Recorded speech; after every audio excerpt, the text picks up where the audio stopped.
Eu falei. Eu falei que esse negócio de militarização das escolas, de homeschooling, de ministro que não entendia nada de educação, tinha interesse por trás. Eu falei.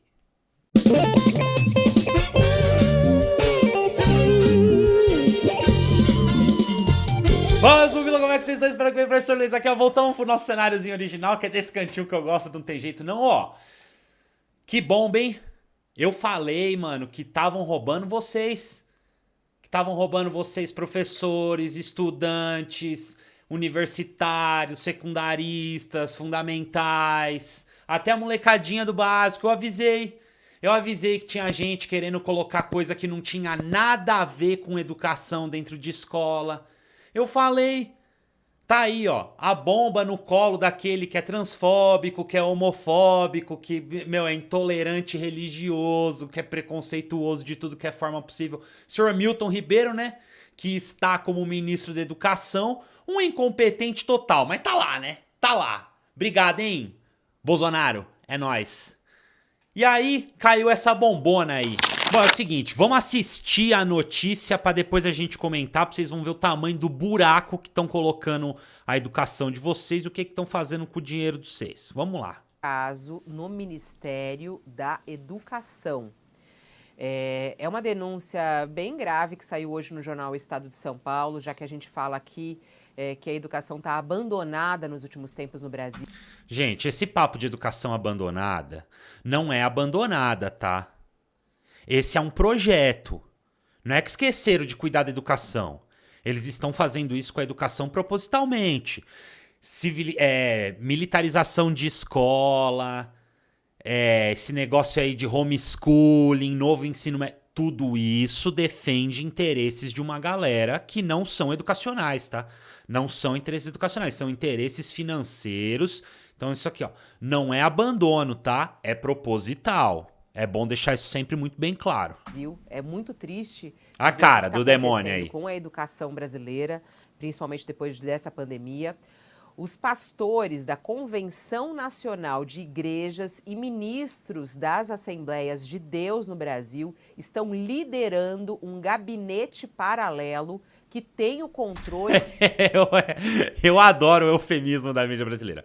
Gabinete paralelo é desvio de verba, tá, gente? É o que chamavam, que encheram a boca pra chamar de mensalão, não sei o que, petrolão, não sei o que. O gabinete paralelo é isso, tá? Pega a verbazinha pública, que era pra ter uma escola decente, um hospital decente, e vai mandando pro bolso desses grupos empresariais particulares, desses grupos que têm interesses não só ideológicos, mas também financeiros. Eu já falei pra vocês, quem é que tem interesse? Quais são as pastas com interesse na educação nesse país aqui? Ah, é a pasta militar, é a pasta evangélica, é a pasta dos empresários liberal. Nenhum deles tem interesse em promover uma boa educação que vá mudar a situação social desse país, que vá mudar o sistema vigente desgracento em que a gente vive. Todos defendem determinados interesses que nada tem a ver com a qualidade da educação. É na mão dessa galera, sempre foi, gente, não é de hoje, tá? O governo Bolsonaro só profissionalizou essas paradas aqui. A educação tá nessa guerra aí, ó, faz tempo, gente. 1545, quem começa as escolas nesse país aqui são os jesuítas doutrinando os que sobraram do assassinato e da destruição que foi a invasão das terras pelos portugueses. A gente não pode esquecer dessas coisas na história, gente. Porque senão a gente esquece de contar a verdadeira história do Brasil e para de entender o porquê que é essa escola que a gente odeia, que nos reprime, por que ela é assim. Tá aí, ó. Vamos continuar. Da agenda e até do orçamento do Ministério da Educação. Legal. Essa denúncia está hoje no jornal O Estado de São Paulo. Os pastores são próximos do ministro Milton Ribeiro.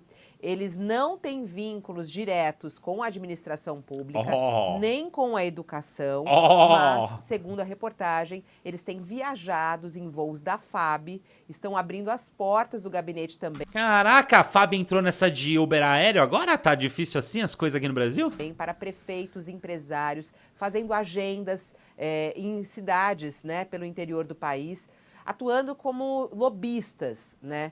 O Estadão verificou a presença desses dois pastores, né, Gilmar Silva dos Santos e Arilton Moura em As mídias alternativas, principalmente as ligadas a movimentos estudantis, movimentos dos professores, movimentos dos trabalhadores, gente, já falam desse lobby engolindo a educação nacional, ó. Desde muito antes de governo Bolsonaro, galera. 22 agendas oficiais do MEC, 19 delas ao lado do ministro. 22 agendas, eles participam. O ministro que não recebe estudante, tá? É bom lembrar. Não recebe estudante, não recebe movimento estudantil. Mesmo que eles tenham o alvará para participar ali do encontro, ele não recebe. Já esse pessoal anda livremente ao lado dele, abraçadinho nas fotos. Muito bem, muito bem. Ministro aí, bom... Participaram. Isso nos últimos 15 meses. E antes da chegada de Milton Ribeiro, a dupla já tinha sido recebida pelo presidente Bolsonaro e pelo vice Mourão no Palácio do Planalto. O Estadão procurou o Ministério da Educação, o ministro, eles não responderam à reportagem, e também aos pastores que foram citados na reportagem. Qual é a gravidade dessa denúncia, hein, Josias? É muito grave, né? É muito grave. Pastores evangélicos interferem na agenda do ministro da Educação e agenciam a liberação de verbas federais para prefeituras, isso modifica a natureza... Gente, isso é muito grave. A gente está falando do Fundo Nacional de Desenvolvimento da Educação, gente. São 45 bilhões, velho. E a gente não teve acesso garantido para os nossos estudantes na pandemia. Como não temos acesso garantido no ensino presencial para os nossos estudantes. Só assistimos programas de desmonte e precarização da educação. Da destruição que o governo Bolsonaro está promovendo no MEC. Gente, são 45 bilhões de grana recolhida nesse país aqui, de nós. Né? Porque quem tem que pagar mesmo nesse país aqui sempre foge, né? É grana nossa, que deveria voltar numa senhora escola, numa senhora universidade, num senhor centro de pesquisa. E tá indo pro bolso de pastor trabalhando com empresário. Gente, vocês conseguem perceber o tamanho da gravidade disso, o buraco que é isso? Até aqui, havia nesse setor educacional um caos administrativo. Agora, o estratégico Ministério da Educação virou um caso de polícia. É polícia. Qual setor do governo Bolsonaro não é caso de polícia? Alguém me diz. Que precisa ser acionado aqui. É inaceitável que esses pastores, Gilmar Silva dos Santos e Arilton Moura, da Assembleia de Deus, ou vinculados à Assembleia de Deus, perambulem pelos corredores à procura de... Isso, gente, serve pensando no caráter ideológico, não só na roubalheira financeira, mas no caráter ideológico, para você, mesmo que seja cristão, e de qualquer congregação que não é assembleia, tendo um conceito deturpado de valor sendo enfiado goela abaixo das crianças nas escolas, porque isso acontece. Porque isso acontece. E isso é fortalecido quando o representante nacional da educação faz discursos de ódio intolerantes, transfóbicos, homofóbicos. Isso dá essa autorização moral para que as escolas tomem uma postura grotesca dessa. É isso, gente. Pelo amor de Deus, olha o que isso aqui virou. Oportunidades. Não tem vínculos com o Estado, não são funcionários públicos, estão ali perambulando pelos corredores do MEC à procura de negócios. É intolerável que pastores trafiquem a influência que exercem sobre o ministro para agenciar com prefeitos verbas do Fundo Nacional de Desenvolvimento da Educação, que é um cofre de 45 bilhões de reais, que está entregue é muito dinheiro aos cuidados de um personagem chamado Marcelo Ponte, um ex-assessor do Ciro Nogueira, esse oligarca do Centrão que hoje comanda a Casa Civil da Presidência da República.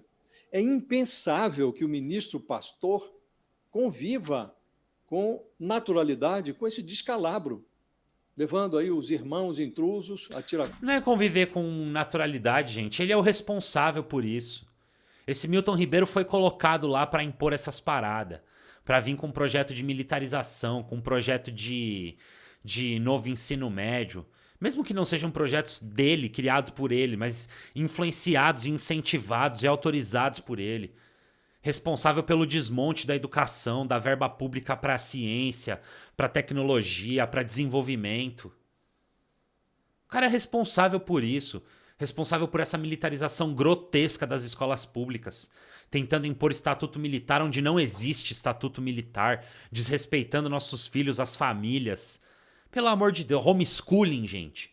Homeschooling, gente. Protocolo, em reuniões internas do Ministério, em voos da FAB, Pô, é brincadeira, né, velho? encontros com prefeitos. Em 3 anos, passaram pelo comando do Ministério da Educação, no governo Bolsonaro, uma piada colombiana, que era o Vélez Rodrigues, uma alucinação, que foi o Abraham Weintraub, e um currículo com anabolizantes, que era o Carlos Decoteles, se não me engano, o ministro que caiu antes de assumir, porque o currículo dele trazia títulos que ele não tinha conquistado nos bancos de escola. Agora o pastor Milton Ribeiro, que é a 4ª tentativa, mistura religião e centrão. Isso só podia acabar em pecado. Então, a guerra cultural que o Bolsonaro implantou no MEC não é ideológica, descobre-se agora. É uma guerra financeira. Tudo... São as duas coisas, tá? É sim, principalmente a guerra financeira, porque foi isso que se tornou esse país aqui nos últimos anos. Uma guerra financeira de quem vai levar mais pro seu bolso. Em contrapartida, aliás, né? Isso faz parte do sistema em que a gente vive, é bom deixar claro, né? E do outro lado, sim, a guerra ideológica impondo absurdos, grotescos e intolerantes como se fossem fundamentos educacionais. Bom, enquanto isso, né, os nossos movimentos estudantis, como a UNE, como a UBS, pedem para ser atendidas, têm o convite para participarem dos encontros, têm a liberdade de participarem dos encontros e exigirem os direitos educacionais dentro das escolas e das universidades, né, são impedidas, às vezes até com violência, de entrarem no Ministério da Educação. Aí a gente vai entendendo o porquê, né, meu povo? Nenhum deles tem interesse na construção de uma educação que preste, de uma educação que realmente promova uma mudança social significativa nesse país. Todos têm interesses particulares, principalmente, não só nas questões ideológicas, mas principalmente na questão financeira, na grana da educação. Grana que é sua, que é dos seus pais, que deveria voltar numa escola de excelência e que volta pro bolso desses aí, como a galerinha amiguinha do nosso ministro da educação brasileira. Tá aí a situação do Brasil. É inacreditável, né? Inacreditável. Toda a nossa ciência e nossas universidades sendo desmontadas, um dos piores orçamentos da história do ministério, seus filhos abandonados nesses 2, 3 anos de pandemia aí, com a educação completamente sucateada, um projeto asqueroso de militarização das escolas, um projeto asqueroso de transfobia e homofobia dentro das escolas. E aí, ó, é a mão dessa galera. Aí me perguntam, nossa, por que você tem esse posicionamento, professor? Por que você defende essas ideias? É por isso, por causa dessas vergonhas que a gente assiste, gente. É inacreditável, inacreditável. Bom, ó, tá aí a notícia. Nosso giro de notícias da semana já veio o quê? Com a bomba, né? Com essa bomba, com essa loucura, com essa bizarrice. É isso, meus amores, é isso. Essa é a escola que se odeia, que te reprime, que não te incentiva, que não estimula, que não... A verdadeira pedagogia da violência, ideologicamente falando, financeiramente falando, é a pedagogia da desigualdade, é a pedagogia do sistema vigente e, molecada, se não tiver revolução, não tem jeito não.